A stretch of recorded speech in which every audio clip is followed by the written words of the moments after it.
B astonished, Vivekananda कहते हैं, if I tell you that according to the old ceremonials he is not a good Hindu who does not eat beef. वो कहते हैं पहले तो ब्राह्मण की बात थी, अब ये है कि एक बंदा सही अच्छे से हिंदू भी नहीं हो सकता था अगर वो बीफ ना खाता। On certain occasions he must sacrifice a bull and eat it. बाज यज्ञाएं तो ऐसी हैं, बाज यज्ञाएं तो ऐसी हैं कि वहां पर उसको कंफर्म मैंडेटरी था बुल को दान करना, उसकी भेंट चढ़ाना और बाद में उसका भोजन भी करना, खाना भी।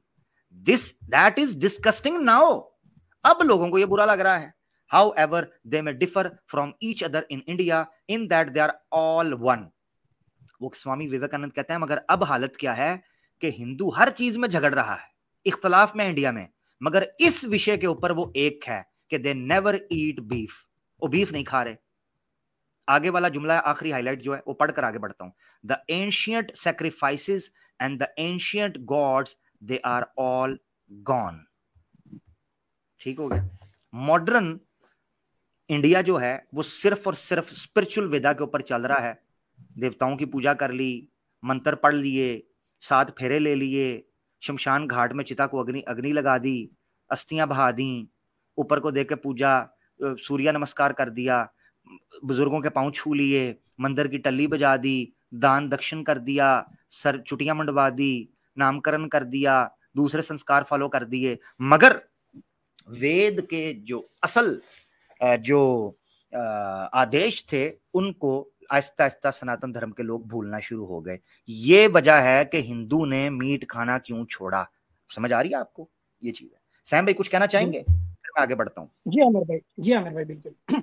ये एक पॉइंट रखना चाहता हूँ आमिर भाई कि कुछ साल पहले एक शायद 3 साल या 4 साल पहले कुछ आर्कोलॉजिकल सर्वेज में से पुराने हांडियां मिले हैं जिसमें पकवान होता था आर्कोलॉजिस्ट को।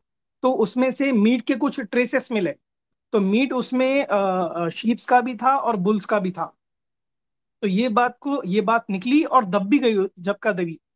पर ये अगर आप सर्च करेंगे, गूगल में भी आप सर्च करेंगे, तो आर्कोलॉजिकल सर्वे में आपको कुछ साल पहले ही मिले हैं हांडियां। वो जो हांडी मिले हैं वो कुछ 1500 या 2000 साल पुराने हैं। उसमें ट्रेसेस है मीट के। और अभी एक बात आमिर भाई, ये जो अभी इनके धर्म में से ये जो मीट ईटिंग वर्सेस है ये निकाल दिए क्यों? ये इंफियोरिटी कॉम्प्लेक्स से, या फिर मुस्लिम्स की दुश्मनी में, या फिर जो भी एन नंबर ऑफ रीजन जैसे आपने कहा है। पर ये इनके शास्त्रों में, स्पेशली मनुस्मृति में मेधातिथि की कमेंट्री है। मेधातिथि की कमेंट्री जो है ना 1000 साल पुरानी है, लगभग ऑलमोस्ट 800 से 900 साल पुरानी। मुगल्स आने से पहले से वो कमेंट्री मौजूद है मेधातिथि की। उसमें कोई मिलावट नहीं हुई। वही मेधातिथि की कमेंट्री आज भी मौजूद है। और मेधातिथि कमेंट्री में मीट ईटिंग वर्सेस लिखे हुए, क्लियर कट, क्रिस्टल क्लियर। अब ये आर्य समाज ही 100 साल 200 साल पहले आकर वो मीट वर्सेस को इंटरपोलेशन है बोलते हैं, मुगल्स ने किया है, ब्रिटिशर्स ने किया है। तो भाई वो हो ही नहीं सकते, क्योंकि हमें मेधातिथि की कमेंट्री जो है 900 साल या 1000 साल पुरानी मिली है अभी। वो वैसी इंटैक्ट हिंदू स्कॉलर्स मानते हैं। और उसमें कमेंट्री में पूरा डिस्क्रिप्शन दिया गया है मीट ईटिंग वर्सेस का। चैप्टर 5 में चैप्टर 5, चैप्टर 4, चैप्टर 6 में परमिसेबल लॉफुल मीट और नॉट परमिसेबल अनलॉफुल मीट, ये सारी चीजों की डिस्क्रिप्शन लिखे गए, कौन सी चीज खाना चाहिए, कौन सी चीज नहीं खाना चाहिए। जबरदस्त, पर ये जबरदस्त। अभी बाद में आकर ये निकाल दिए ये वर्सेस, और बोलते हैं कि ये इंटरपोलेशंस थे, हमने विशुद्ध मनुस्मृति लॉन्च की है। ये बकवास है। बिल्कुल बिल्कुल। विशुद्ध मनुस्मृति की आपने बात की तो उस पर भी मैं आगे बात करूंगा, मगर अभी चूंकि आपने जिक्र किया तो एक पॉइंट रख देता हूं। मैं विशुद्ध मनुस्मृति को देख रहा था तो सुरेंद्र कुमार जो है उसने अजीब ड्रामा किया है। वो जिस जगह पर देखता है कि मनुस्मृति के अंदर मांस खाने की बात हो रही है, मीट ईटिंग की बात हो रही है, तो उसके ऊपर पॉइंट लगा के पता है क्या कहता है? कहता है चूंकि यहाँ पर मांस खाने की बात हो रही है लिहाजा ये प्रायश्चित है। चलो जी, ये कौन सा रीजन है? शास्त्र आपके कह रहे हैं, मनुस्मृति में भरा पड़ा हुआ है, महाभारत में नजर आता है, वाल्मीकि, कोई शास्त्र उठाओ जिसके अंदर मीट ईटिंग का जिक्र ना हो तो आप फिर कहो कि प्रक्षिप्त है जी, फैब्रिकेटेड है, इंटरपोलेशन है, मुंह उठा के जिसका दिल करता है उसको कह देते हैं। खैर आगे बड़ी बड़ी मजे की चीजें हैं। एक और मैं हवाला देना चाहता हूं जिसमें स्वामी दयानंद सरस्वती खुद मान रहे हैं, बड़े अफसोस के साथ आर्य समाजियों मुझे कहना पड़ता है कि बाज़ औक़ात डेढ़ शणापंथी इंसान को महंगी पड़ जाती है। स्वामी दयानंद सरस्वती ने बाइबल के ऊपर जो एतराज़ात किए हैं वो एतराज़ात 13वें समोल्लास के अंदर उन्होंने किए हैं, सत्यार्थ प्रकाश में।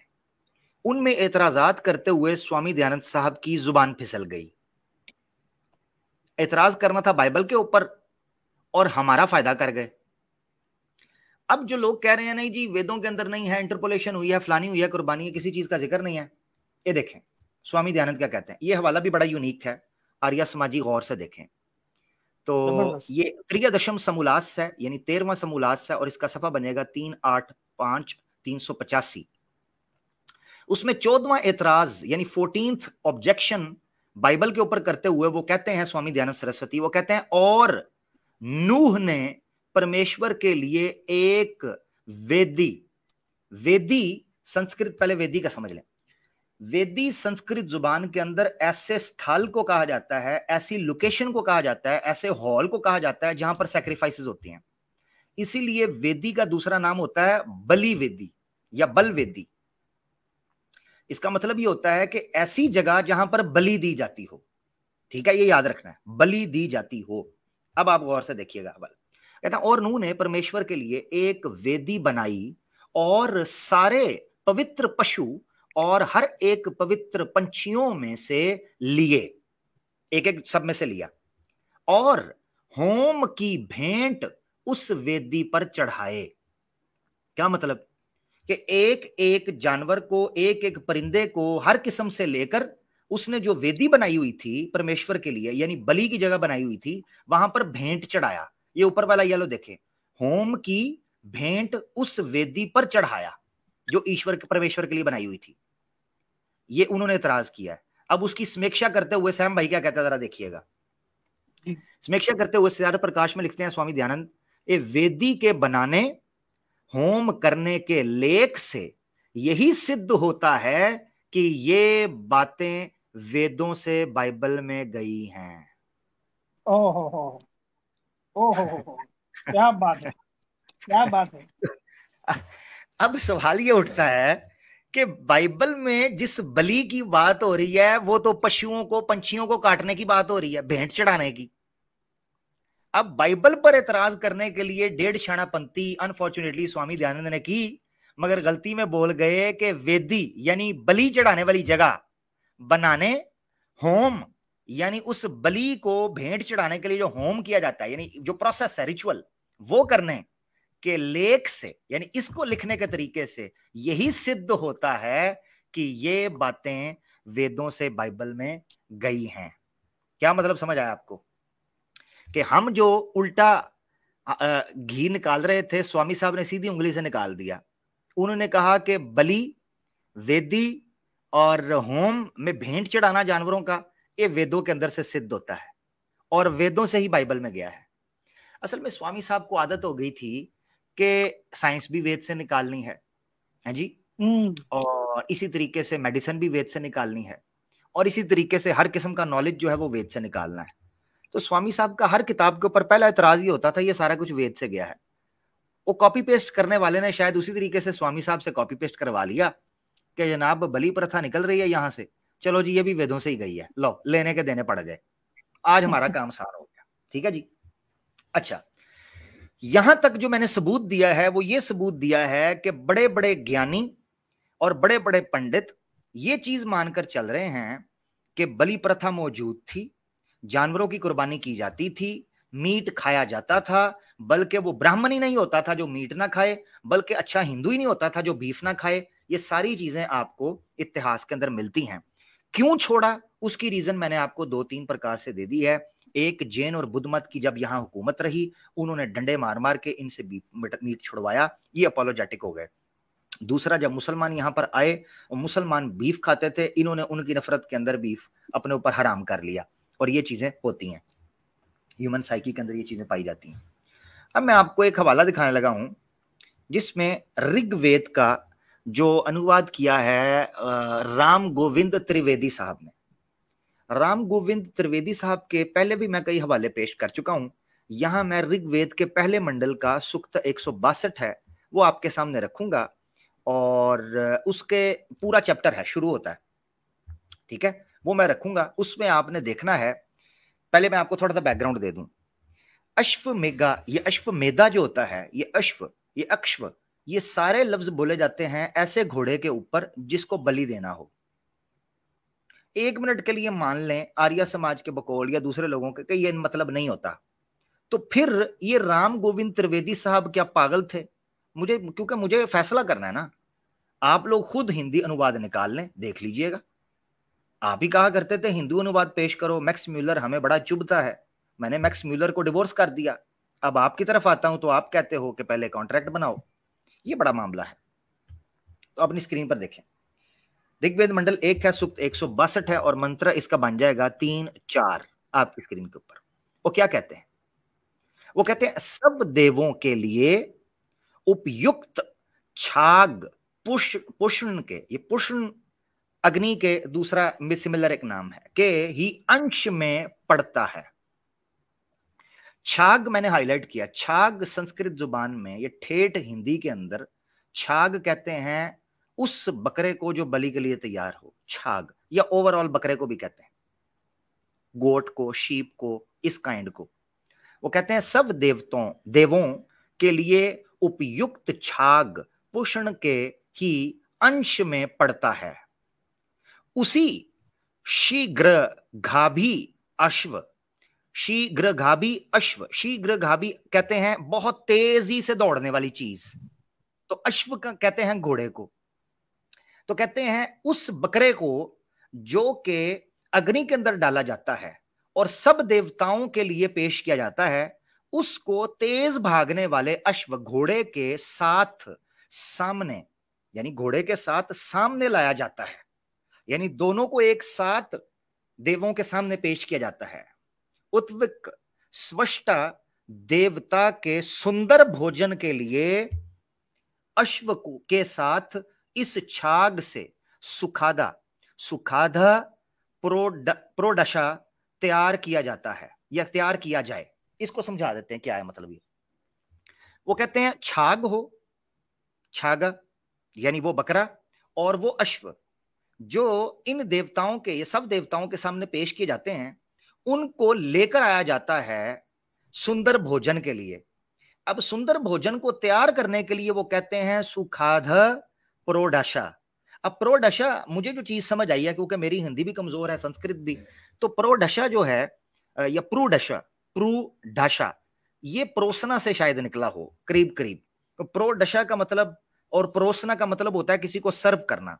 तो सुखाद का मतलब होता है अच्छे से तैयार करके किसी चीज को परोसने के काबिल बनाना, यानी प्रेजेंटेबल, सर्वेबल, अच्छे से गार्निश करना, अच्छे से उसको, उसकी फिनिशिंग करना।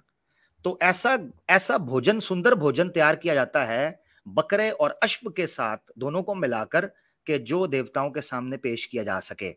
चौथे में क्या कहते हैं? वो कहते हैं जब ऋत्विक लोग देवों के लिए प्राप्त करने यज्ञ अश्व को समय समय पर 3 बार अग्नि के पास ले जाते हैं, तब पोषण के प्रथम भाग का छाग देवों के यज्ञ की बात का प्रचार करके आगे जाता है। क्या मतलब है इसका? वो कहते हैं जब ये चीजें तैयार हो जाती हैं ना, तैयार होने के बाद जो पंडित लोग हैं या जो ऋषि लोग हैं, वो लोग देवों के सामने इस यज्ञ को, अश्व हो या छाग की यज्ञ को पेश करने के लिए उसको 3 बार अग्नि के फेरे लगवाते हैं, लेके जाते हैं अग्नि के पास। और उस वक्त वो छाग जो होता है, यानी वो बकरा, उसका प्रथम भाग, पहला हिस्सा पहुंचता है, गर्दन से उसको उड़ाया जाता है, वो देवों के सामने फिर पेश होता है, यानी सबसे पहले छाग को पेश किया जाता है और वो देवों की यज्ञ की बात का प्रचार करके आगे बढ़ता है, यानी कुर्बानी कबूल होती है, सैक्रिफाइस या बलि कबूल होती है। इस प्रकार ये डिटेल सामने रखी गई है। अब कोई कह सकता है कि यहां सामने ले जाने की बात की है, काटने की बात नहीं की गई। वैसे तो मैंने सुंदर भोजन जो सामने रखा है, भोजन से ही आपको पता चल जाना चाहिए किसी चीज को नोश किया जा रहा है। या भोजन जो होता है वो पकी हुई चीज, और इसी तरीके से सुखादा प्रोडशा भी आपके सामने ये चीज रखती है कि किसी को वेल कुक किया जाए, पकाना, तो बकरा जिंदा भी हो और पकाया भी जाए, ये दो चीजें एक साथ इकट्ठी नहीं हो सकती। हाँ, वो आगे देवता के पास चला जाए, वहां जिंदा हो, वो अलग बात है, वहां तो फिर सारे ही जिंदा है, ठीक है ना, बकरे की क्या खास बात है। मगर देखने की बात यह है कि श्री राम आचार्य जी ने ऋग्वेद का जो ऋग्वेद संहिता हिंदी अनुवाद लिखा, वो भी मैं आपके सामने पेश करना चाहता हूं, जिससे आपको एक चीज पता चलेगी कि यहां काटने की किस कदर खुलकर बात हो रही है। आपको पता है, कसाई जब बकरे को काटता है या जानवर को काटता है तो छुरी पर गोश्त लगता है, खून लगता है, जम जाता है। इसी तरह कपड़ों पर गोश्त गिरता है, कोई बोटी जाया हो जाती है, कुछ मक्खियां ले उड़ती हैं, कुछ उस कसाई के हाथों में रह जाता है, नाखून में रह जाता है, कुछ जाया हो जाता है। इतनी डिटेल के अंदर इस बलि का जिक्र आपको ऋग्वेद के अंदर मिलता है। तो श्री राम आचार्य जी ने जो ऋग्वेद का अनुवाद किया वो आपके सामने है।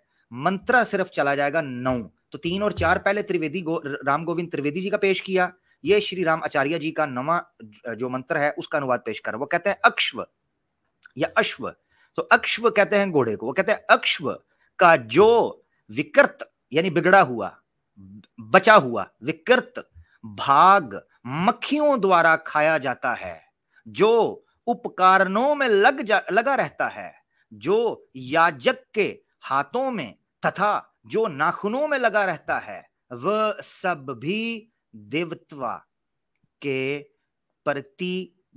के प्रति ही समर्पित हो।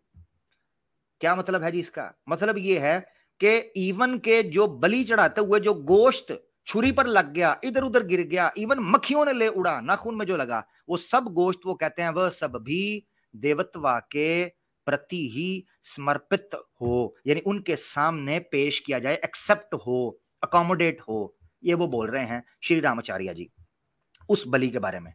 मगर मजे की बात आपको बताता हूं कि राम गोविंद त्रिवेदी जी ने इससे भी मजे का अनुवाद 9वें का किया है, जो उससे भी खुलकर है, वो आप देख लें। राम गोविंद त्रिवेदी जी का, वो कहते हैं अश्व का जो कच्चा ही मांस, आय हाय हाय, वो कहते हैं अश्व का जो कच्चा ही मांस मक्खी खाती है, काटने या साफ करने के समय हथियार में ओहो जो लग जाता है, और छोवक के हाथों, अच्छा छेवक के हाथों, तो छेवक क्या मतलब है? जो सेवक है या जो कसाई है या याजक भी कह सकते हैं उसको। और छेवक के हाथों तथा नाखून में जो लग जाता है वह सब देवों के पास जाए। सैम भाई, इससे बड़ी को बात हो सकती है कि गोश्त काटा गया? बिल्कुल बिल्कुल, ये तो डिटेल में डिस्क्रिप्शन दिया जा रहा है कि वो किस जी तरह से जाया भी हो सकता है, वो जाया भी नहीं होता है, पर वो देवताओं को भेंट चढ़ जाता है। डिटेल में हाँ बताया गया है, क्रिस्टल क्लियर। हाँ हाँ, बिल्कुल बिल्कुल। अच्छा, यहां तक तो ऋग्वेद में आपको पता चला कि किस तरीके से प्रार्थना की जा रही है। ऐत्रेय ब्राह्मण जो है उसका रेफरेंस मैं निकालने की कोशिश कर रहा था, मगर पीडीएफ के अंदर मुझे जो मिला उसकी हिंदी इतनी साफ नहीं थी, तो मैंने उसको स्किप कर दिया। और मैंने चाहा कि मैं ऐसी चीज पेश करूं जिसको मैं पब्लिक के सामने पूरे वसूख के साथ, यानी पूरे कॉन्फिडेंस के साथ रख सकूं, जिसको मैंने पढ़ा हो मैं उसको रख सकूं। तो जो इंपॉर्टेंट हवाला है वो आगे कुछ एक और आएगा।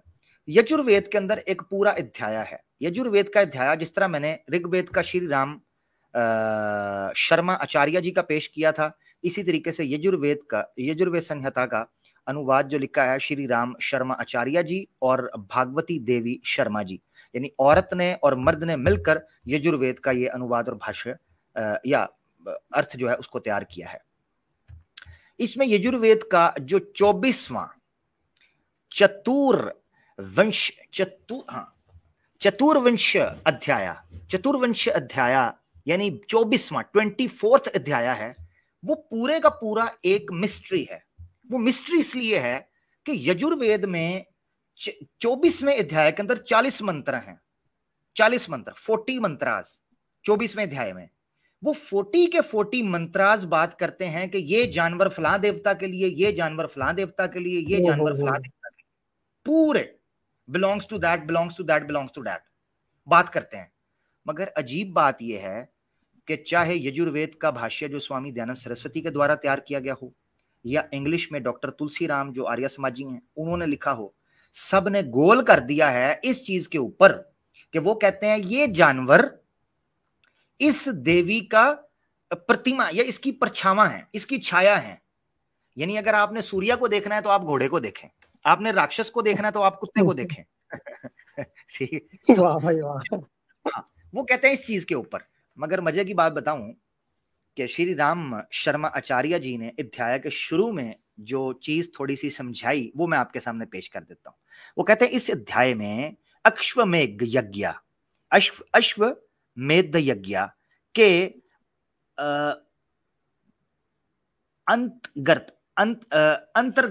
अंतर्गत विभिन्न देवताओं के निमित्त विभिन्न पशु पक्षियों के यज्ञशाल में स्थापित यूप में अभिद्ध करने का विद्वान या विज्ञान है। क्या मतलब है? ये पहली लाइन का वो कहते हैं, श्री रामाचार्य जी खुद लिखते हैं, वो कहते हैं कि जिस तरीके से अश्वमेध यज्ञ है ना, या अश्वमेध यज्ञ एक घोड़े की बलि दी जाती है, वो कहते हैं इसी तरीक पर इस अध्याय के अंदर, इसी तरीके से इस अध्याय के अंदर मुख्तलिफ देवताओं, विभिन्न का मतलब होता है डिफरेंट देवताओं के निमित्त उनके अंडर जो विभिन्न पशु पक्षी आते हैं उनका यज्ञशाल। अब यज्ञशाला सबको पता है किस चीज को कहते हैं। यज्ञ का मतलब होता है जिस जगह पर बलि दी जाए या भेंट चढ़ाई जाए या कुछ दक्षिण या दान दिया जाए, और शाल कहते हैं जो स्टॉल होता है, स्टॉल शाल समझ ले आप, या शिव शाल होता है, तो ये कहते हैं यज्ञशाल। तो ऐसी जगह पर जहां भेंट चढ़ाई जाए या बलि दी जाए या पूजा या प्रार्थना या दान या दक्षिण कोई चीज दी जाए उसको कहते हैं। वो कहते हैं ऐसी जगह पर उनको स्थापित यूप में आबद्ध करने का विधान है।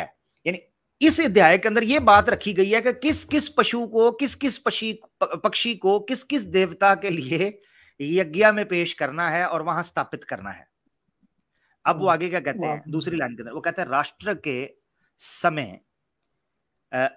राष्ट्र के समय विकास के लिए किए जाने वाले अश्वमेध यज्ञ प्रयज्ञ, वो बोलते हैं प्रयज्ञ में सभी प्रजापतियों के पशु पंक्षियों को भी यज्ञ उरूजा कहते हैं उस एनर्जी को जो यज्ञ से निकलती है, यानी कुर्बानी की जाती है किसी ताकत के लिए, पवित्रता के लिए।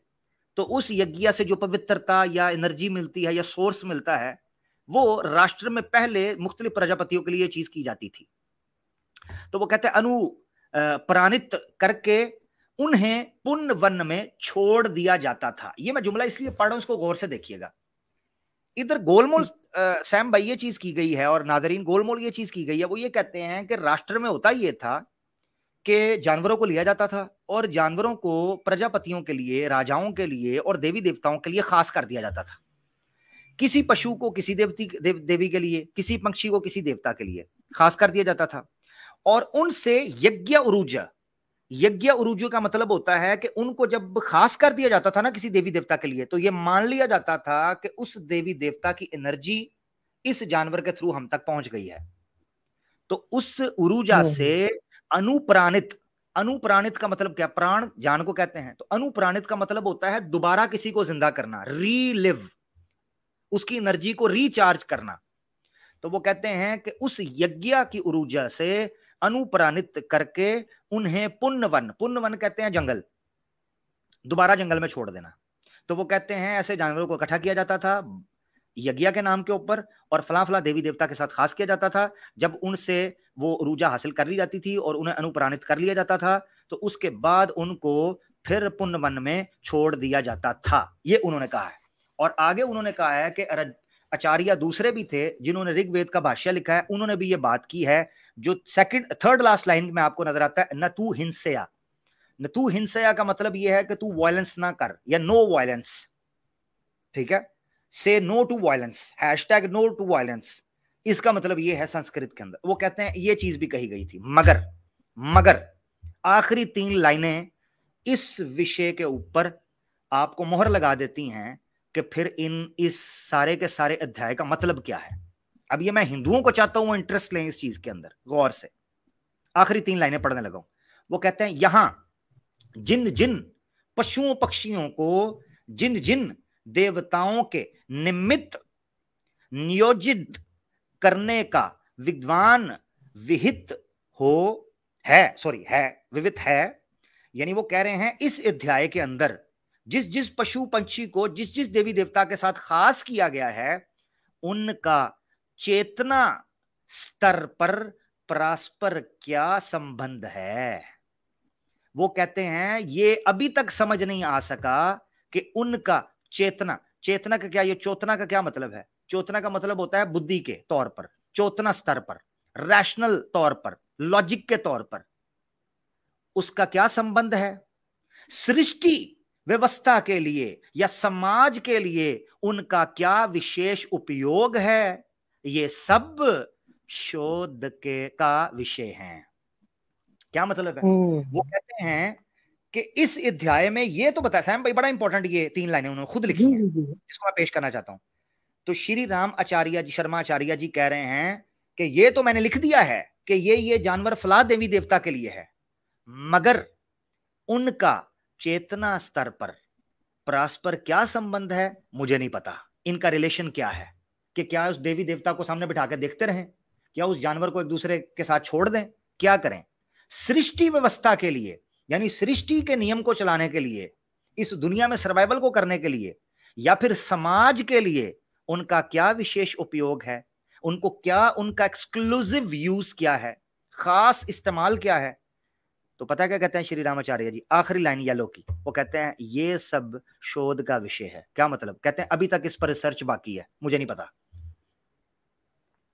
क्यों नहीं पता जी? हाँ, इन सारे जानवरों के बारे में आपने बताया, ऐसा हो, गिरगिट हो, कुत्ता हो, उल्लू हो, लंबी गर्दन वाला हो, बकरा जो झुका हुआ हो जिसके कान पानी में लगते हो, शेर हो, हिरन हो, काला हो, नीला हो, पेट वाला हो, जिसकी धुनी इस तरह की हो, जिसका फलाना ये हो, परिंदे हो, पक्षु हो, उल्लू, पता नहीं क्या क्या, सारे जानवरों की डिटेल आपको दी है, ऊंट, ये वो, सारे जानवरों की डिटेल दी 40 मंत्रों के अंदर।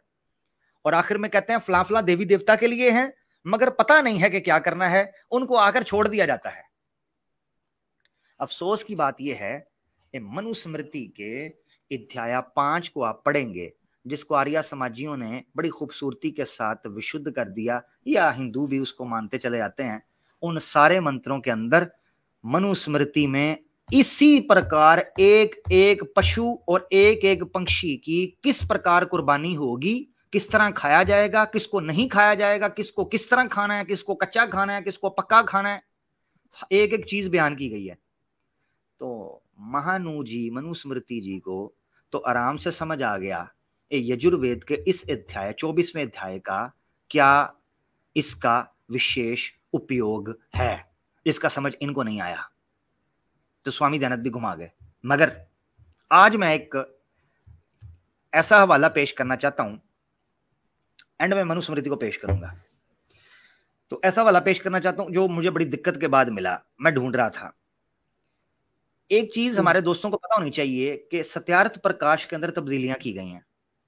सत्यार्थ प्रकाश स्वामी दयानंद ने अपने हाथों से नहीं लिखी। मैं पहले भी बता चुका हूं, जब मैंने आर्य समाज की अंतिम नमाज पहली एपिसोड की है, उसके अंदर मैंने खुल के बयान किया इस चीज को। तो सत्यार्थ प्रकाश स्वामी दयानंद के हाथों नहीं लिखी गई, बल्कि वो बोला गया है। उनका एक शिष्य था, वो लिख कर प्रश्न उत्तर करके जो जो वो उत्तर देते थे उसको लिख देता था। राइट मालूमात के मुताबिक 11 समूलास थे जो लिखे थे। बाद के जो 3 समूला 12 13 14 बाद के जो 3 समूलास थे वो स्वामी दयानंद सरस्वती के बाद में ऐड किए गए हैं। अब उनकी जिंदगी में ऐड किए गए हैं या बाद में, इसकी कंफर्मेशन हमारे पास कोई नहीं है। हो सकता हो सकता ना हो। मगर 11 समूलास 1875 के अंदर उनकी जिंदगी में छाप दिए गए थे। ये मैं डिटेल जो दे रहा हूं, कान आपने मेरी तरफ रखने हैं, बहुत इंपॉर्टेंट वाला है। आर्य समाजियों के बानी स्वामी दयानंद सरस्वती की किताब सत्यार्थ प्रकाश जो सबसे पहले छपी थी वो 1875 में 1875 में छपी थी। आज मैं उसका प्रथम संस्करण आपके सामने, यानी फर्स्ट एडिशन जो है, उसका हवाला रखने लगा हूं। अजीब बात यह है कि बाद में जितने एडिशन आए हैं, चाहे 1893 का हो, 1900 का हो, 14 का हो, 37 का हो, 35 का, 47 का हो, इवन 2010 का हो, सारी जगह के ऊपर उन्होंने इस चीज को तब्दील कर दिया हुआ है, तहरीफ कर दिया। चेंज कर दिया हुआ है। मगर मेरे